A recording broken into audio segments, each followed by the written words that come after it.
जादुई सोने के सिक्कों का बक्सा। एक गांव में चंदू नाम का एक गरीब किसान रहा करता था। वो गरीब था लेकिन बहुत ईमानदार था। वो हमेशा मेहनत करता था। शायद भगवान उसका इम्तिहान ले रहे थे। जब भी उसे किसी चीज की जरूरत पड़ती तो वो गांव में एक कनकैया नाम के आदमी से ब्याज पर कर्जा लेता था। कनकैया बहुत कंजूस था। जब भी वो किसी को कर्जा देता था तो उनसे 4-5 गुना ज्यादा ब्याज लेता था। एक दिन चंदू खेत में खड़ के सोच रहा था कि वो इस कर्जे से बाहर कैसे आए। कुछ देर बाद वो भगवान से प्रार्थना करने लगा। हे भगवान, मुझे इस परेशानी से बाहर निकाल दो ना, मैं बहुत परेशान हूँ। प्रार्थना करने के बाद जब वो काम करने जा रहा था तो उसके पैर को कुछ लगा। जब उसने उसे उठाया तो अचानक उसके सामने एक देवी प्रकट हुई और उसने कहा, चंदू, ये एक जादुई बक्सा है। इसमें तुम्हें एक सोने का सिक्का मिलेगा और जब जब तुम उस सिक्के को बाहर निकालोगे तो तुम्हें उस जगह पर दूसरा सिक्का मिलेगा। जितने सिक्के की जरूरत तुम्हें है उतने ले लो और फिर इस बक्से को तालाब में फेंक देना।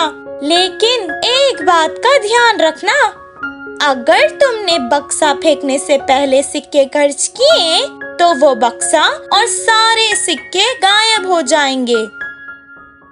इतना कहकर वो देवी वहाँ से गायब हो गई। वो बक्सा लेकर घर वापस चला गया। बहुत जल्द ये बात फैल गई और कनकैया को इस बक्से के बारे में मालूम हो गया। कनकैया अब उस बक्से को हासिल करना चाहता था। वह चंदू के पास आया और कहने लगा, चंदू, ये बक्सा मुझे दे दो। इसके बदले में मैं तुम्हें 50,000 सोने के सिक्के दूंगा। साहब, मुझे ज्यादा पैसों की लालच नहीं है। आप मेरा पुराना कर्जा माफ कर दो और 500 सिक्के मुझे दे दो और इस बक्से को ले जाओ। मैं उन पैसों से खेती करके पैसे कमा लूंगा। तब कनकैया सोचने लगा कि 50,000 के बदले ये सिर्फ 500 सिक्के मांग रहा है। कितना बेवकूफ आदमी था वो। 500 सिक्के उसे देकर कनकैया वो बक्सा ले जाना चाहता था। जैसे ही बक्सा कनकैया को दे दिया, चंदू ने देवी की सारी बातें उसे सुना दी। कनकैया खुशी खुशी बक्से को लेकर घर वापस आया और सारी रात बिना कुछ खाए पिए, बिना वक्त गवाए एक एक करके सोने के सिक्के निकालता गया और 10 बोरियां भरने के बाद भी उसका लालच नहीं गया। वो अपने घर भर के सिक्कों की बोरियां चाहता था। कुछ दिन हो गए और बिना आराम किए, खाना खाए वो सोने के सिक्के जमा कर रहा था और बीमार हो गया। बीमारी के चक्कर में वो चंदू की बातें भूल गया और कुछ सिक्के अपने इलाज के लिए खर्च करने लगा। कुछ देर बाद जैसा देवी ने कहा, वो बक्सा और सारे सोने के सिक्के गायब हो गए। इस चिंता में वो और बीमार हो गया। इस कहानी से हमें ये शिक्षा मिलती है कि लालच बुरी बला है। मछलियों की बारिश। एक गांव में गोपाल नामक एक मछुआरा रहा करता था। वो हर रोज तालाब जाता और मछली पकड़ता था, फिर गांव आके उन्हें बेच देता था। इससे जो पैसे उसे मिलते वो सब कुछ अपने परिवार को पालने में लगा देता था। ऐसे ही बहुत दिन गुजर गए। एक दिन शहर से एक बहुत बड़ा मछलियों का व्यापारी उनके गांव आया। उसका नाम हरी था। वो गांव में एक दुकान खोलने आया था। उसकी दुकान, सजावट और मछलियां बेचने के तरीका देखकर सभी गांव वाले उसे मछली लेते थे। आओ गांव वालों, आओ, मेरे पास रंग बिरंगी बड़ी बड़ी मजेदार मछलियां हैं। एक बार खाओगे तो बार बार आओगे। इस कारण गोपाल के पास अब कोई भी नहीं आता था। गोपाल को उदास देखकर, ए गोपाल, तुम्हें नहीं पता मेरी हर गांव में और हर शहर में दुकान है। मैं तुमसे बहुत बड़ा व्यापारी हूँ। तुम्हारे पास जो मछलियाँ है ना, वो बहुत छोटी और फीकी है। अब तुम ही बताओ, तुम्हारा व्यापार कैसे चलेगा? पहले बड़ी और मजेदार मछली ढूंढो, फिर बेचने आना। अब गोपाल तालाब में बड़ी मछलियां पकड़ने जाता था, पर जब भी वो जाल बाहर निकालता तो छोटी छोटी मछलियां ही आती थी। वो उन्हें वापस तालाब में डाल देता था। सारा दिन वो बस मछलियां पकड़ता और वापस उन्हें पानी में डाल देता। कुछ दिन बाद उसकी पत्नी ने ये सब कुछ देखा। पहले ही आप हरी के बातों में आकर अपने व्यापार को घाटे में चला रहे थे, पर अब तो वो भी बंद कर रहे हो। वो ढोंगी है। इस तालाब में बड़ी मछलियां हैं ही नहीं। जो तुम्हें छोटी मछलियां मिल रही हैं, तुम वो भी वापस तालाब में क्यों डाल रहे हो? जितना तुमसे हो पा रहा है हम उसमें ही खुश हो जाएंगे। तुम्हारे साथ खाना खाने के लिए हम सब ने अब तक कुछ भी नहीं खाया है। चलो घर चलो। उस तालाब में एक देवी भी रहा करती थी। अब वो हरी को सबक सिखाना चाहती थी, इसीलिए उसने पूरे गांव में अपने जादू से मछलियों की बारिश कर दी। हर कोई मछली पैसे देकर क्यों खरीदे, ये सोचकर सिर्फ बारिश की मछलियाँ लेने लगे। जो गांव वाले हरी की दुकान से मछलियाँ लेते थे, वो भी अब बारिश की मछलियाँ ही खाते थे। कुछ दिन ऐसे ही चलता रहा।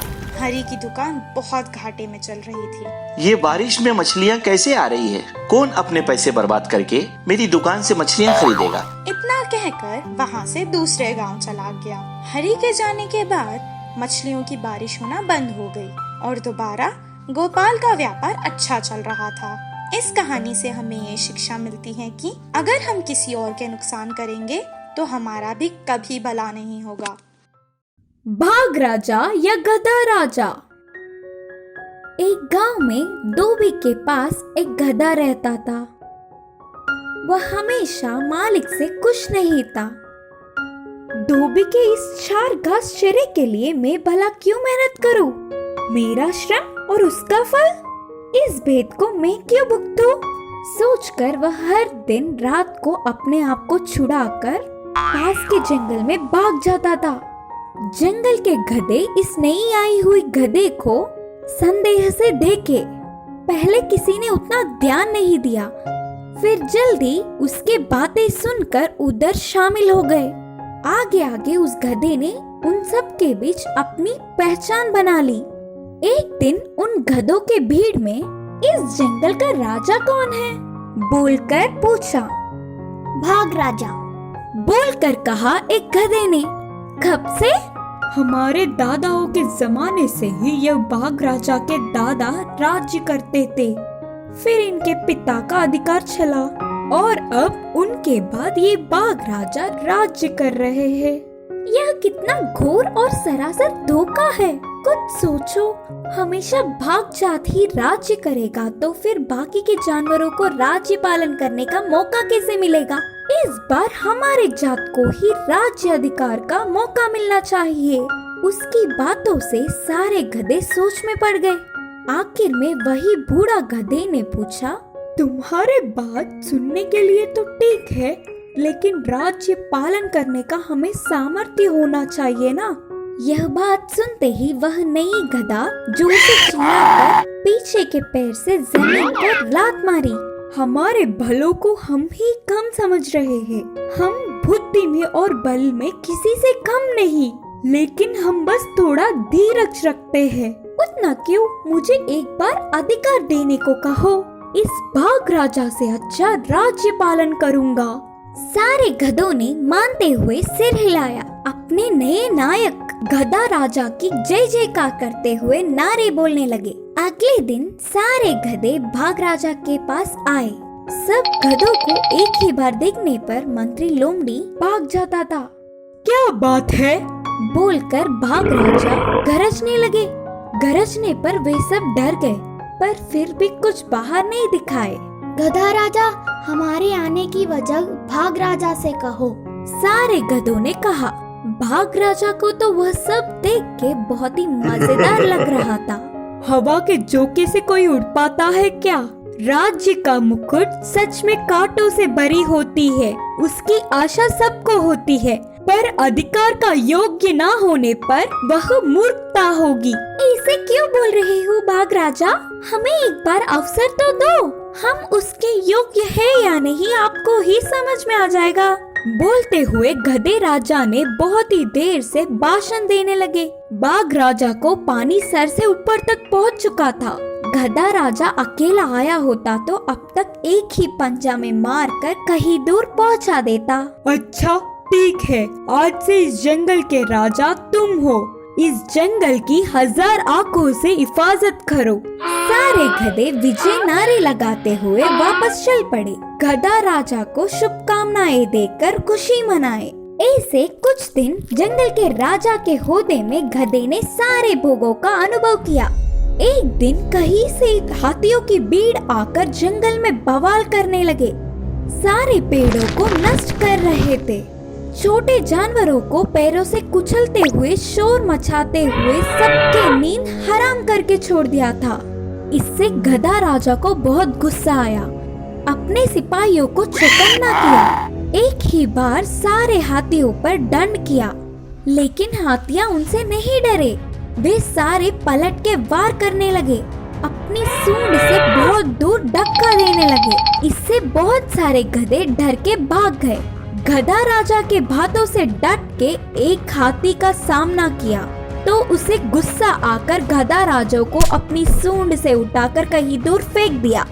तो बस गधे का कमर टूटने ही वाला था। एक क्षण की भी देर ना करते हुए तेजी से बाघ के पास दौड़ता हुआ पहुंचा। बाघ राजा, मेरी बुद्धि ठिकाने लग गई। हम गधे, हमारा वजन उठाने का काम पर्याप्त है। आप बाघ है, आपको ही सबके राजा होने का अधिकार है। अब चलिए, देर करने पर हमारा जंगल नष्ट हो जाएगा। बोलकर हाथियों के बारे में बताया। गधा अपनी गलती जानने पर बाघ राजा हाथियों के भीड़ के पास आकर जोर से गरजा। बस एक ही गरज से सारे हाथी उल्टे पैर वापस लौट गए। इस कहानी की शिक्षा है कि जिसका काम है उसी को करना चाहिए।